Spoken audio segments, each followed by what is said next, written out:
નમસ્કાર દર્શક મિત્રો, ધ લોકસત્તા શોમાં આપનું સ્વાગત છે। આજે આપણે ઇતિહાસના એ પાના ઉપર નજર કરીશું જ્યાં એક વીર ક્રાંતિકારીએ 21 વર્ષની લાંબી પ્રતીક્ષા બાદ જલિયાવાલા બાગના નરસંહારનો બદલો લીધો હતો। આપણે વાત કરવા જઈ રહ્યા છે શહીદે આઝમ ઉધમસિંહની, જેમણે 1919ના એક ક્રૂર હત્યાકાંડના ગુનેગારોને સજા આપવાનો સંકલ્પ લીધો હતો।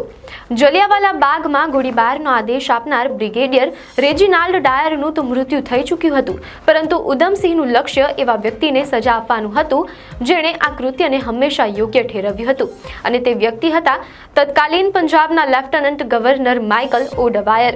કેવી રીતે ઉધમસિંહે લંડન જઈને ઓડવાયરને ગોળી મારી અને કેવી રીતે 21 વર્ષની તપસ્યા બાદ તેમણે પોતાના સંકલ્પને પૂર્ણ કર્યો તેની વિગતવાર જાણકારી આપણે આગળ જોઈશું।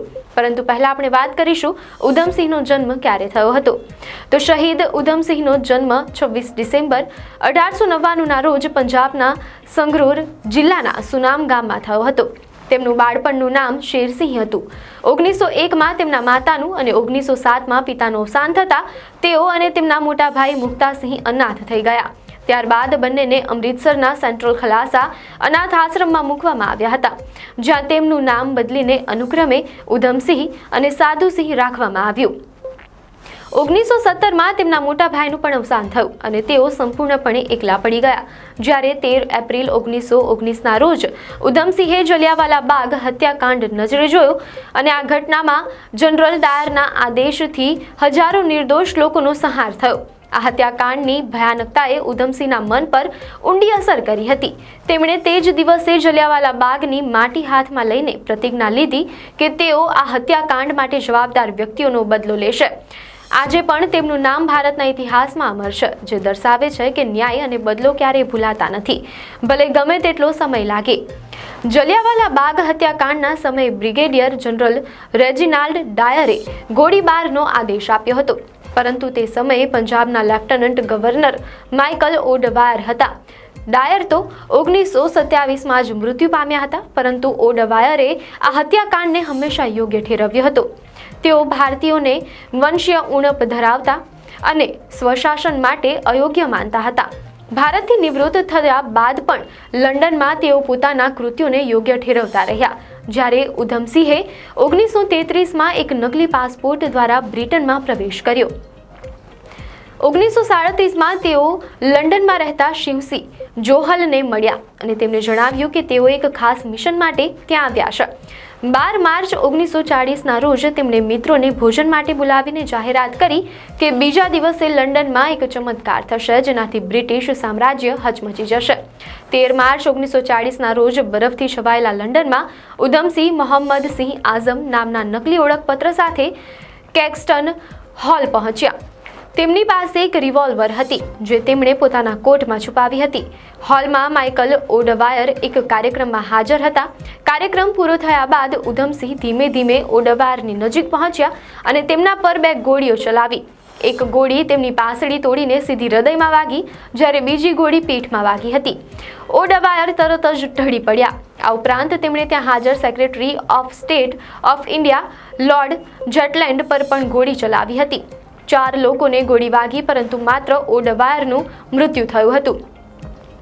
ગોળીબાર બાદ ઉધમસિંહ ભાગ્યા નહીં, પરંતુ એક મહિલા દ્વારા પકડાતા ધરપકડ વહોરી લીધી। પૂછપરછ દરમિયાન તેમણે ગર્વથી કબૂલ્યું કે તેમણે 4 નહીં પણ 6 ગોળીઓ ચલાવી હતી। તેમણે કહ્યું, મને મૃત્યુની પરવા નથી, હું મારા દેશ માટે મરી રહ્યો છું। મેં 21 વર્ષ રાહ જોઈ અને હું ખુશ છું કે મેં મારું કામ પૂરું કર્યું। આ ઘટના બાદ તેમના પર હત્યાનો કેસ ચલાવવામાં આવ્યો અને 4 જૂન 1940ના રોજ તેમને ફાંસીની સજા ફટકારવામાં આવી, જ્યારે 31 જુલાઈ 1940ના રોજ લંડનની પેન્ટન વિલે જેલમાં તેમને ફાંસી આપવામાં આવી।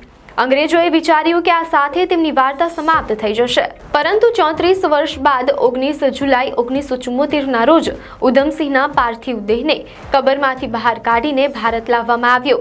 તેમનું સ્વાગત તત્કાલીન રાષ્ટ્રપતિ જ્ઞાની ઝૈલ સિંહ અને શંકર દયાલ શર્માએ કર્યું હતું। દિલ્હી એરપોર્ટથી પંજાબ સુધી તેમની અંતિમ યાત્રા હજારો લોકો ઉમટી પડ્યા હતા। જ્ઞાની ઝૈલ સિંહે તેમના અંતિમ સંસ્કાર કર્યા। આજે પણ જલિયાવાલા બાગની બહાર તેમની પ્રતિમા સ્થાપિત છે, જે તેમની મુઠ્ઠીમાં લોહીથી લથપથ માટી લઈને ઊભા હોય તેવું દર્શાવે છે। જે તેમના દ્રઢ સંકલ્પ અને શહાદતનું પ્રતીક છે. ક્રાંતિકારી શહીદ ઉધમસિંહ ભારતના એક મહાન સ્વાતંત્ર્ય સેનાની હતા, જેમને શહીદ એ આઝમ તરીકે પણ ઓળખવામાં આવે છે. જેમ આપણે આગળ વાત કરી, તેમનો જન્મ 26 ડિસેમ્બર 1899ના રોજ પંજાબના સંગરૂર જિલ્લાના સુનામ ગામમાં થયો હતો. તેમના બાળપણનું નામ શેરસિંહ હતું, જે પાછળથી અનાથ આશ્રમમાં ઉધમસિંહ બન્યું. તેઓ સર્વધર્મના પ્રતીક સમાન હતા, તેથી તેમણે જેલમાં પોતાનું નામ બદલીને રામ મોહમ્મદ સિંહ આઝાદ રાખ્યું, જે ભારતના મુખ્ય ધર્મોની એકતા દર્શાવે છે. જો કે ઉધમસિંહ ભગતસિંહથી ખૂબ જ પ્રભાવિત હતા અને ગદર પાર્ટી જેવા ક્રાંતિકારી સંગઠનો સાથે જોડાયેલા હતા. ઉધમસિંહ ક્રાંતિકારી પ્રવૃત્તિઓમાં જોડાયા. તેઓ ગદર પાર્ટીના સભ્ય બન્યા અને દેશની આઝાદી માટે ફાળો આપવા લાગ્યા હતા. બદલો લેવાના સંકલ્પ સાથે તેઓ આફ્રિકા, નૈરોબી, બ્રાઝિલ અને અમેરિકા જેવા દેશોમાં ફર્યા. તેમનું સૌથી મોટું અને ઐતિહાસિક કાર્ય જલિયાવાલા બાગ હત્યાકાંડનો બદલો લેવાનું હતું. 13 એપ્રિલ 1919ના રોજ થયેલા આ નરસંહારને તેમણે નજરે જોયો હતો અને ત્યાં જ તેમણે પ્રતિજ્ઞા લીધી હતી કે તેઓ આ હત્યાકાંડના ગુનેગારોને સજા કરશે. આ બદલો લેવા માટે તેમણે 21 વર્ષ રાહ જોઈ. તેમની શહાદત બાદ 1974માં તેમના અવશેષોને ભારત લાવવામાં આવ્યા, જ્યાં તેમને સંપૂર્ણ સન્માન સાથે અંતિમ સંસ્કાર કરવામાં આવ્યા. ઉધમસિંહનું જીવન રાષ્ટ્રભક્તિ, દ્રઢ નિશ્ચય અને બ્રિટિશ શાસન સામેના સશસ્ત્ર સંઘર્ષનું એક ઉત્તમ ઉદાહરણ છે. શહીદે આઝમ ઉધમસિંહનું જીવન અને શહાદત ફક્ત એક ક્રાંતિકારીની ગાથા નથી, પરંતુ એક એવા દ્રઢ સંકલ્પની કથા છે જે 21 વર્ષ સુધી અખંડ રહ્યો. તેમની પ્રતિજ્ઞા ફક્ત વ્યક્તિગત બદલાની નહોતી, પરંતુ જલિયાવાલા બાગમાં શહીદ થયેલા હજારો નિર્દોષ ભારતીયોની આત્માને શાંતિ અપાવવાની હતી. તેમની શહાદત એ વાતનો જીવતો જાગતો પુરાવો છે કે ન્યાય ભલે મોડો મળે, પણ તેનો વિજય ચોક્કસ થાય છે. ઉધમસિંહ અમર છે કારણ કે તેમની દેશભક્તિ અને દ્રઢ નિશ્ચયની જ્યોત આજે પણ કરોડો ભારતીયોના હૃદયમાં પ્રજ્વલિત છે.